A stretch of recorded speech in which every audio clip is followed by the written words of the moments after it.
Appreciate Thanks, it. Senator Tom Cotton is joining us now. Senator, we'll bring you in as we see these live pictures there in Geneva. President Biden has just arrived there after holding his news conference. He went about 22 minutes taking questions from reporters, spoke for about 10 minutes just before that. He told Putin that his agenda is not against Russia, but for the United States. Was this a successful summit for the United States, Senator Cotton? Unfortunately, no. It was a pathetic showing. Vladimir Putin has overseen cyber attacks on oil and gas pipelines in America, on our meat plants, on government and businesses' operating systems, and Joe Biden was pressed today on what we would do about it. And he said some mumbo-jumbo about Vladimir Putin's moral standing in the world being hurt. I assure you that Vladimir Putin doesn't care about how he's viewed by Western democratic leaders. He cares about power and he cares about strength. Joe Biden could have said that if the attacks continue, well, maybe Russia's oil and gas plants are going to go down. Maybe their electrical grid is going to go down. But that's just of a piece of what Joe Biden has done since he's been in office. You know, the very first thing we did under this administration was extend a very bad one-sided nuclear arms deal with Russia. The next thing Joe Biden did was to allow Russia to build its oil and gas pipeline to Germany, which hurts American oil and gas jobs and also hooks Western Europe more deeply on Russian gas. So coming into this summit, Vladimir Putin already had lots of victories against Joe Biden, and today, unfortunately, Senator, was just another one. President Biden is speaking right now. We're going to dip in real quick. You've been here the whole route. I really do think, not me, but I think we, the country, has put a different face on where we've been and where we're going. And I feel good about it. I feel, you know, one of the things that I think understandably there was a good deal of skepticism about would the G7 sign on and give America back its sort of leadership role. I think it did. It wasn't me, but they're glad America's back. They're glad America's back, and they acted that way. And then when we went to NATO, I think it was the same thing. We had really good meetings there and real response, as well as the EU. I didn't get one single person, not one of the world leaders said doing anything other than thank me for arranging a meeting with Putin. And I thought, quite frankly, I was in a much better position to represent the West after the previous 3 meetings with Putin, that knowing that the rest of the West was behind us. And so I think, so I owe them all a debt of gratitude. Mr. President, since you're now heading home, can I just ask you briefly about 2 domestic issues? I'm not sure I can answer them, but if you could. First would be the fate of the infrastructure bill. There's now a bipartisan group that has a new offer. Have you had time to review it? No, okay. I've not been. I honestly haven't seen it. I don't know what the details are. I know that my chief of staff thinks there's some room that there may be a means by which to get this done. And I know that Schumer and Nancy have moved forward on a reconciliation provision as well. So I'm still hoping we can put together the 2 bookends here. And the second issue is that yesterday, or earlier this week, Mitch McConnell said that if Republicans were to take back the Senate in 2022, he did not see a way that you could get a Supreme Court justice confirmed. Do you have a response to that? This will be next year. No, I know. The answer is Mitch has been nothing but no for a long time, and I'm sure he means exactly what he says, but we'll see. Mr. President, did you talk with President Putin about the Iran nuclear deal? Did you find a way? What did you discuss, and did you find a way to make it was some progress? about how we would jointly work, and I'm not going to discuss what we discussed. Do you have any? Mr. President, Caitlin's question that you answered at the very end there, that you came over to talk about, I think at the heart of it was this question of whether or not you seem overly optimistic, given that what we all listen to President Putin essentially say the same old things that he said forever. He's, rejecting all responsibility for all that stuff. And I guess the question that he was trying to get, and maybe you could take another stab at it, is what concrete evidence do you have from these 3+ hours that suggests that any movement has been made?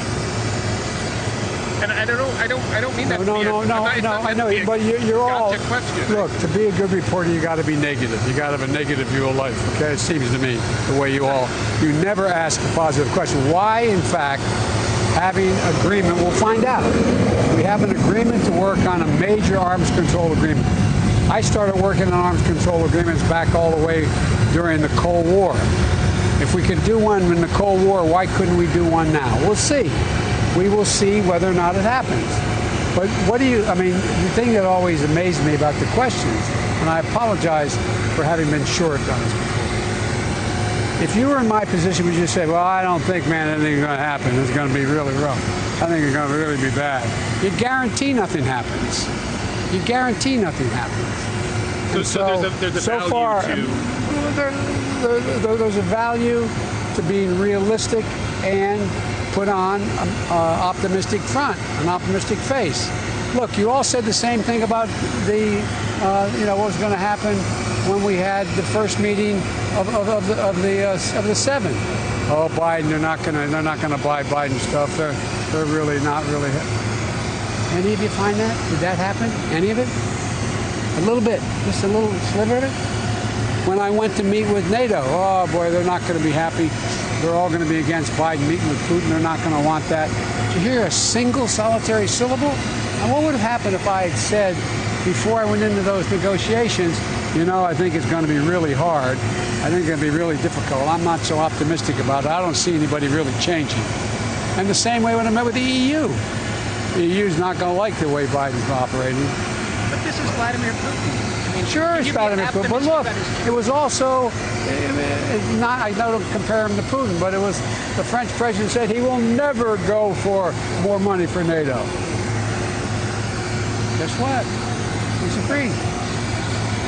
Look, guys, I'm going to drive you all crazy because I know you want me to always put a negative thrust on things, particularly in public, and negotiate in public. I don't have to trust somebody. We didn't have to trust somebody to get START 2. It wasn't about a trust. Well, I trust the Russians. I can tell, man, they're really, I've been looking at them. Very, very truthful. You have to do that. Self-interest. They're self-interest. I don't trust anybody. Look, I've got to get in the plane, but I'll say it. You'll hear me say this more than once. You can go when you want. Yeah, no, but here's the thing, folks.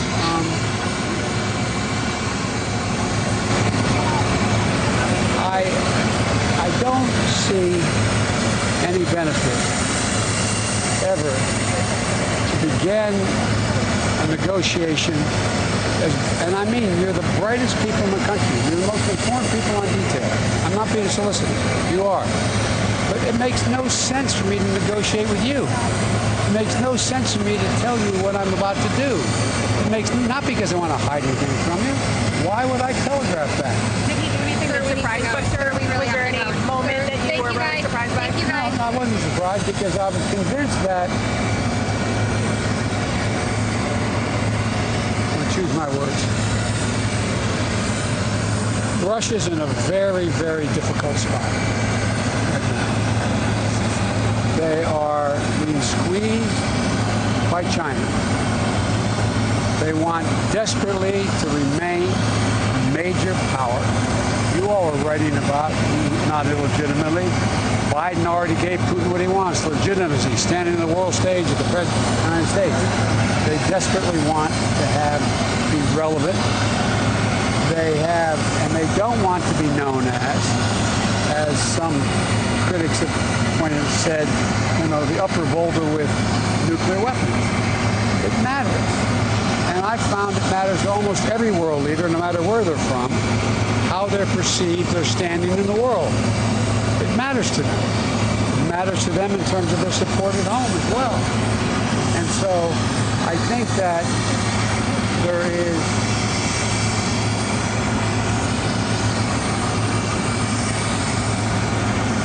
I'm trying to think how to shorten this so I can get in the plane.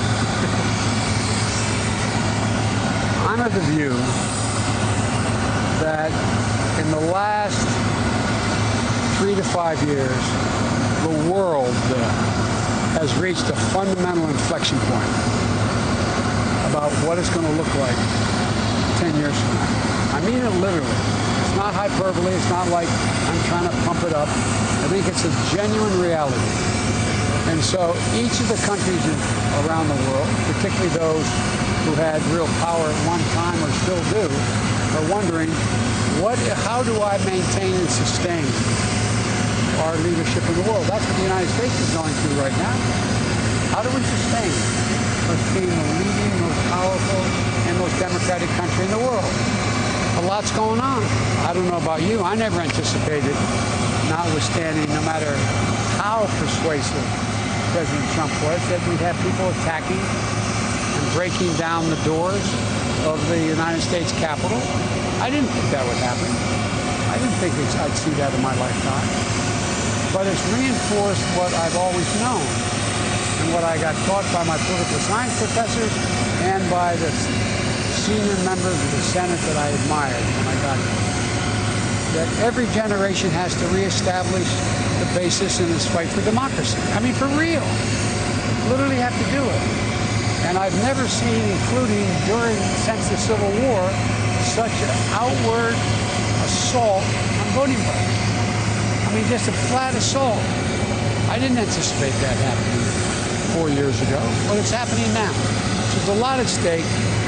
Each of the countries, we have our own concerns and problems, but we still, as long as I'm president, we are going to stick to the notion that we're open, accountable, and transparent. And I think that's an important message to send the world. Thank you all. Thank you, Mr. President. Come back and see us on the plane. And you've been listening to President Biden as he departs Geneva there. Senator Tom Cotton still with us. John, we took this all in together, sort of unexpected, as he had just wrapped a news conference where he took a shorter amount of questions almost than he did just there. But Senator Cotton, to the last point that the president made, the world has reached a fundamental inflection point, he said, in recent years on what it is going to look like 10 years from now. At one point, telling reporters that they have too negative an outlook when they were asked about nuclear arms control and the discussions with Vladimir Putin on that. At one point, questioning the reporters, why would I openly negotiate with you? Your reaction to what you just heard from the president? Sanders, just more mumbo jumbo. Joe Biden trying to describe what is in Vladimir Putin's best interest. I think Vladimir Putin knows what's in his best interest. It's humiliating Joe Biden and the United States and pushing us around, pushing the world around.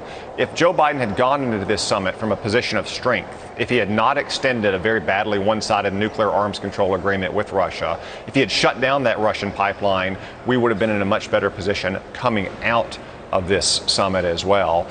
And as far as the world being at an inflection point, one of the reasons why the world may be an inflection point is a failure of U.S. leadership. Again, Joe Biden can talk all he wants about leading vibrant democracies, but if he's going to slash our defense budget at a time when Russia and China are rapidly expanding their militaries, it's just so much hot air. It's cheap talk, not backed up by any action. Senator Cotton, let me ask you about what the president said there in regard to Vladimir Putin wanting to remain a major power, a major player, that he cares what people think about him. I mean, President Biden just green-lighted a pipeline that is going to deliver energy directly from Russia into the heart of Europe there in Germany. And regardless of what the rest of the world might think about Vladimir Putin or what President Biden might think about Vladimir Putin, Chancellor Angela Merkel likes his energy and is going to buy as much of it as they can fire down that pipeline. So what President Biden just said there about Putin's popularity, when you're holding the strings when it comes to energy, does it really matter? No, John, and we had the opportunity to totally shut down that pipeline. It has bipartisan support in Congress, yet Joe Biden gave Vladimir Putin yet another no-strings-attached gift. And in terms of Vladimir Putin standing, again, look at Joe Biden's actions, not his words. He just held a one-on-one bilateral summit with Vladimir Putin in Switzerland. The first time he's been overseas, the first foreign leader he met on neutral turf. Not coincident to a G7 meeting or a NATO meeting or an EU meeting, was Vladimir Putin. This is the point I've been making for a couple of weeks now. In addition to the weak policies Biden has had over the last 5 months, he's also elevating Vladimir Putin far beyond where he deserves to be. Look, China is the #1 threat we face. Its economy is almost as large as ours. Russia is a declining power. Russia's economy is smaller than Canada's. Why is Joe Biden going to meet with Vladimir Putin on neutral ground to elevate his stature once again? It was uncalled for, and I think this summit has been bad for America. And to be clear with our viewers, it was the waiving of those sanctions by President Biden that were on the CEO of the builder of that Nord Stream 2 pipeline that allowed the continuation of the building of that pipeline that happened just a short time ago. Going back to President Biden's initial remarks there as he was about to board Air Force One, he said after all of this and the many meetings he had with world leaders over the last several days, we put a different face on what we've been. Where we've been and on where we are going, he said. He said EU leaders are glad that America is back. And he said that he received many thanks from world leaders while on the ground there. And thanks to him for meeting with Vladimir Putin, Senator. Yeah, Sandra, I think it was summed up best by the French president, Emmanuel Macron, a couple days ago when he said of Joe Biden, it's nice to have a president who's part of the club again. That's the real problem, is that Joe Biden seems to care more about being part of the club with a bunch of foreign leaders and international bureaucrats rather than standing up for America's jobs and prosperity and our freedoms. And just take a look at that pipeline that's going from Russia to Germany, selling them gas, which we could be selling from America, and the obsessive focus at all these meetings on climate change. The end result of all that is going to be tens of thousands of American jobs lost in the oil and gas industry. That's not what I would call American leadership. Let me ask you, Senator Cotton, because the president was asked about it just before he boarded Air Force One, about a particular domestic issue, and that is infrastructure and whether or not the Problem Solvers Caucus might have something that could get passed. President Biden said he didn't know much about it, but he did say that Chuck Schumer and Nancy Pelosi are moving down the road toward doing this by reconciliation, which, of course, could be done just through a simple majority, as opposed to having to get more votes in the Senate. What do you think about the idea of an infrastructure bill to the Democrats' liking being rammed through the Senate via reconciliation? Well, John, I hope that we can have a good, common sense, bipartisan infrastructure bill, something that'll be fully financed and that will pay for real infrastructure, things like bridges and railroads and waterways, not giving tax credits to rich people to buy electric vehicles. One reason why Chuck Schumer and Joe Biden are watching these bipartisan negotiations is they don't have the votes for a partisan bill yet.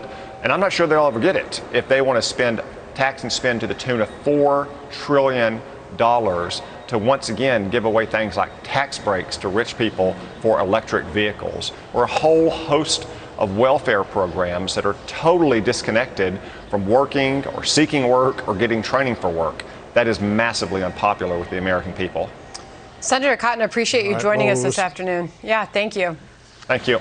We'll see where all that goes. Yeah. Thank you, Senator. Former